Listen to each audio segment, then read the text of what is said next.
Dinorama, where I come after work some Fridays, but it just reminded me of brain fuel, of food, of getting the right stuff in your body. Students don't think about it. They don't treat exams like a high performance sport.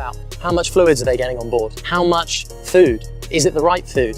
Is it healthy? Is it actually going to help you stay focused, stay concentrated, and not just pump you full of sugar, and you're not going to be able to think properly? Your mind's going to be scrambled. A lot of people I remember used to do Red Bulls. Red Bulls I found just for me, scrambled my mind a bit. I got a bit of a sugar rush and couldn't concentrate. How do you keep things just healthy and sustainable over a long period of time? The way you do it is brain fuel. What is brain fuel? It's what we know is healthy food. You got your veg, your slow release carbs, simple proteins. You don't have to get too complicated here, guys. Just type in healthy food on the internet. Eat that stuff.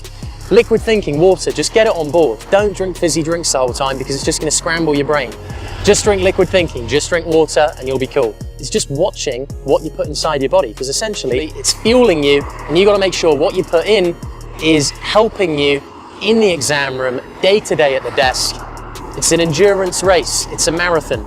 You need to have the right fuel on board. Think about it.